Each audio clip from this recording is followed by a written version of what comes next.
This is Nobel Gas with Niko and Luna.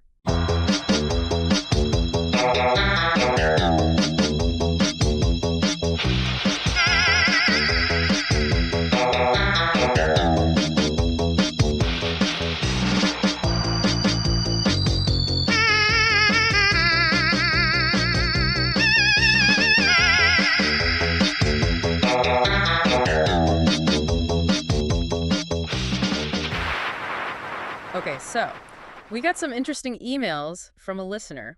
This week's deep dive is going to be a wild one, let me tell you. So Dan writes in. And he's got this proposition for the 2024 election. Get this. Yeah. He wants to nominate his hamster Oh, wow.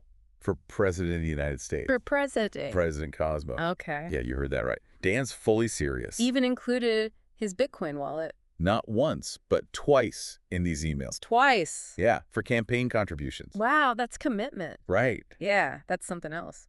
Got to give him credit for that. It's definitely not your everyday political request. Not at all. I mean, it's hilarious. But, you know, it got me thinking. Yeah, right. We've talked about this before. People are disillusioned with politics, feeling like their voices aren't being heard. Absolutely. And I think this is a really interesting, albeit unusual manifestation of that. Right. Like, maybe this is Dan's way of saying, hey, the system isn't working, so why not a hamster? Exactly. It's like a satirical cry for help almost. Totally. It reminds me of those protest votes you see, you know? Right. People writing in Mickey Mouse or none of the above. It's that same energy of, I'm rejecting the choices I'm given. Exactly. Though, little problem for Cosmo's presidential bid. The U.S. Constitution. Yes. Always a slight hurdle. Yeah. It has a few things to say about who can be president. A few guidelines. Yeah. Age requirement for one. Got to be 35. Right. Which, depending on Cosmo's age and hamster years, he might actually meet. There you go.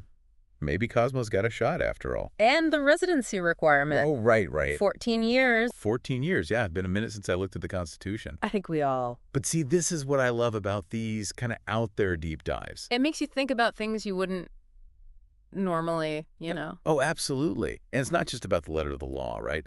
Dan's emails make us question the whole notion of what makes a good leader. Do you need to be a certain age, live in a certain place, or are there other qualities, other experiences that are just as important? Exactly. Like, imagine if Cosmo did run for office. What would his platform even be? Okay, now let me... Unlimited sunflower seeds. I was just thinking that. Tiny hamster-sized cars for everyone to combat climate change. I love it. Right. See, this is what's so great. We're taking this lighthearted scenario, but it's making us think critically about policy in a way that traditional campaigns sometimes don't. 100%. It's engaging. Yeah. It's fun. Totally. And it makes you think, hey, what would I actually want to see? Exactly. Dan, thank you for these emails. Really made us think. And maybe our listeners can ponder on this too. If you could build the perfect candidate. Forget about all the usual stuff. What would their platform be? What would they fight for? I think that's a fantastic question. And, you know... Cosmo might not be appearing on any ballots soon. Probably not. But what Dan's done here, it reminds us that being engaged, being part of the process, that's what truly matters. Couldn't say it better myself. Until next time.